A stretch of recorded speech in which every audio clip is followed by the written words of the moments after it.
انسان کی کامیابی اور ناکامی کا ایک معیار ہے جو ہمارے سامنے آ رہا ہے، اور یہ ہر شخص جانتا ہے کہ ہم جو بھاگ دوڑ دنیا میں کر رہے ہیں، صبح سے شام تک کی مشقت، آپ لوگ اکثر اپنے گھر والوں کو چھوڑ کر آئے ہوئے ہیں یہاں، کتنی محنت ہے، کتنی مشقت ہے، کتنی مشکلات اٹھا رہے ہیں، لیکن یہ سب کچھ کیوں کر رہے ہیں؟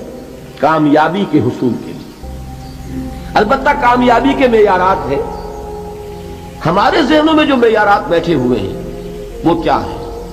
کامیابی پیسے سے ہے، کامیابی جائیداد سے ہے، کامیابی کاروبار سے ہے، کامیابی شہرت سے ہے، کامیابی اقتدار سے ہے۔ یہ معیارات ہیں۔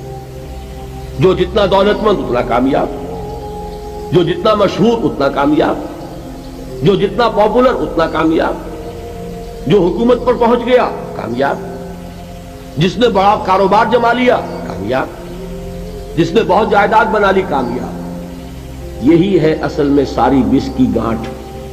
جو تصور کامیابی کا ہوگا اسی کے مطابق آپ کی بھاگ دوڑ ہوگی، اسی کے لیے جد و جہد ہوگی، اسی کے لیے توانائیاں صرف ہوں گی، اسی کے لیے دن رات کی مشقت ہوگی۔ یہ ہے اصل شے جس کی یہاں نفی ہو رہی ہے۔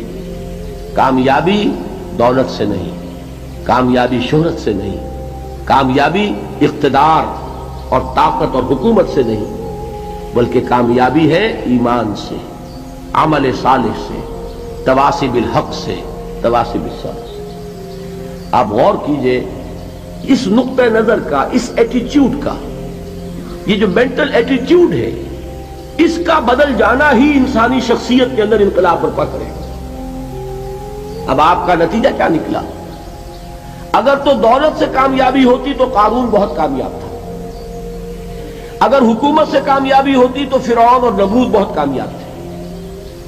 کامیابی ان سے نہیں ہے۔ کامیابی انسان دولت میں قارون کی دولت تک پہنچ جائے اور دنیا میں دبدبہ اور اقتدار اور سلطنت اور حکومت کے اعتبار سے وہ نمرود اور فرعون کا مقام حاصل کر لے، وہ ناکام ہے، خائب ہے، خاسر ہے، برباد ہے۔ اور ابو ذر غفاری کامیاب ہے، چاہے ان کے پاس کچھ نہیں تھا، جھونپڑی تک نہیں تھی، کوئی گھر نہیں تھا۔ حضور نے فرمایا ہے اللہ کے کچھ بندے ایسے ہوتے ہیں جو کسی محفل میں جانا چاہیں تو انہیں اجازت نہ ملے، جو کہیں اگر رشتہ کرنا چاہے کوئی ان سے رشتہ کرنے کو تیار نہ، کہیں کوئی سفارش کرنا چاہے تو ان کی کوئی بات ہی نہ سنے۔ لیکن اللہ کے ہاں ان کا وہ مقام ہے کہ اگر بھولے سے بھی کسی بات پر قسم کھا بیٹھتے ہیں تو اللہ ان کی قسم کی لاج رکھتا ہے۔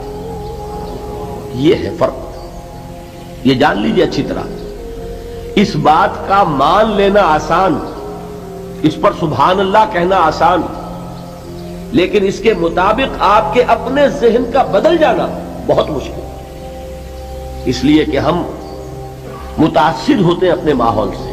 وہ بڑا محل ہے، دیکھ کر ایک دفعہ جھجری آتی ہے، وہ بڑی سی 20 فٹ لمبی کار سناٹے کے ساتھ آپ کے پاس سے گزر گئی، ایک دفعہ اعصاب کے اندر ارتعاش ہوتا ہے، محسوس ہوتا ہے بڑے یہ نصیبے والے لوگ ہیں، بڑے خوش نصیب، بڑے کامیاب، حالانکہ کچھ معلوم نہیں کہ یہی سب سے بڑی بد نصیبی ہو سکتا ہے کہ یہی سب سے بڑی ناکامی ہو۔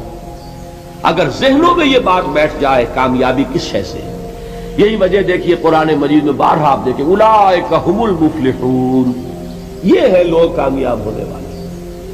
آج یہ آپ نے نماز میں وہ آیات سنی، یا ایھا الذین آمنوا ارکعوا واسجدوا واعبدوا ربکم وافعلوا الخیر لعلکم تفلحون۔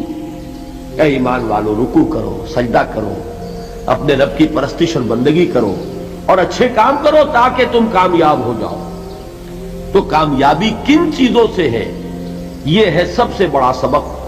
یہ ہمارے دل میں اگر بات بیٹھ جائے، ٹھک جائے، تو زندگی بدل جائے گی، صبح و شام بدل جائیں گے، نقشے بدل جائیں گے، بھاگ دوڑ کا رنگ بدل جائے گا، ویلیو سٹرکچر بدل جائے گا۔ آج وہ ایک چیز نہایت اہم نظر آ رہی ہے، کل نہایت غیر اہم نظر آئے گی۔